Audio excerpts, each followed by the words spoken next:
Fox 9 Morning News starts now.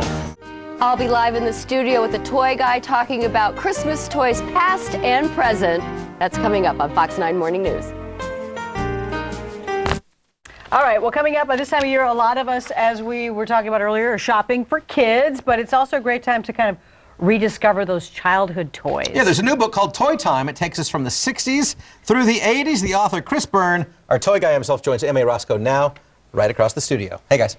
Well, it's a good thing that you guys are getting decorated up for Christmas, because apparently there are 6 fewer shopping days this year between Thanksgiving and Christmas. Yeah, exactly. So we need to be on task. I'm joined by Chris Byrne. You know him as the toy guy. And before we get to his new book called Toy Time, which is about vintage toys, let's talk about some of the hot picks Some for of the this hot year. new ones. Yes. This is the InnoTab 3S. You know, toys always reflect their culture. So right now, adults are using tablets. So kids want tablets too. This is for ages 2 and up. It's got a revolving camera, a kid-safe browser, wonderful art programs. It uses cartridges. It's got a thing called the Learning Lodge, where you can select and download apps from it, and kids can request them. It's just a great item. It's about $99, and it's a really great value for kids, a long-term value. Is it something to buy now if you see it? Is there any danger of these running out? I think these will be in good supply, and you know, I just misspoke. They just dropped the price. Actually, it's $79.99 now. So you must have been checking your real-time app. I was, and then construction play. You know, Lego came to the U.S. in 1960, and they've been developing these ever since. This is called 10 Kai Nights. It's from Spin Master, and the center of it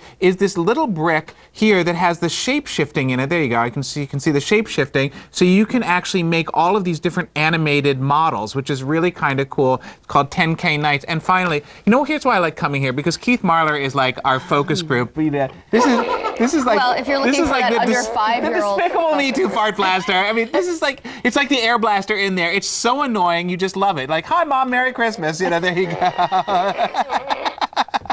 You know, nothing brings the merry sounds of Christmas home like the fart blaster. Especially after a lot of eggnog. That's great. That is great.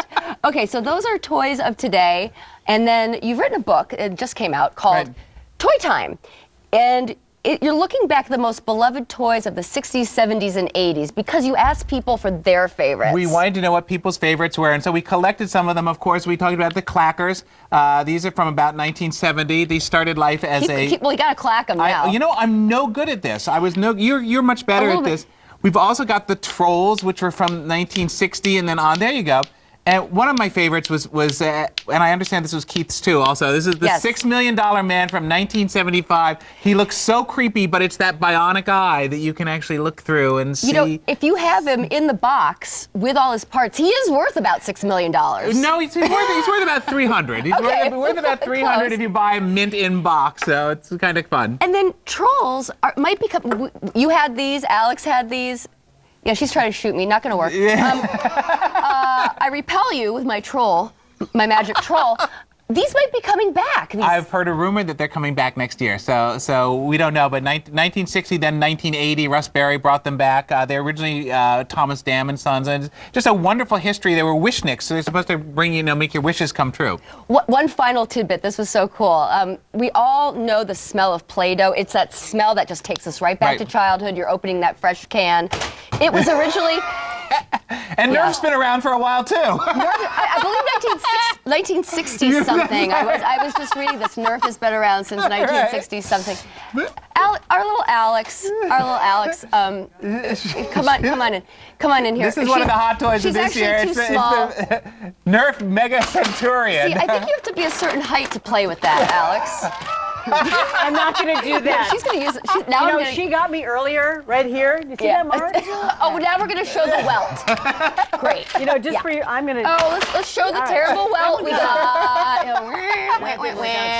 Okay. It's like my childhood's back again. It's great. A little too much, isn't it? Thank you so much for joining us, Chris Byrne. Stay tuned for Trolls showing up in a stocking near you. And that's you guys. Oh, Lord of mercy. Well, HR is in the studio. She's keeping an eye on. We ban guns on these premises, don't we? Coming up, a drafty fire.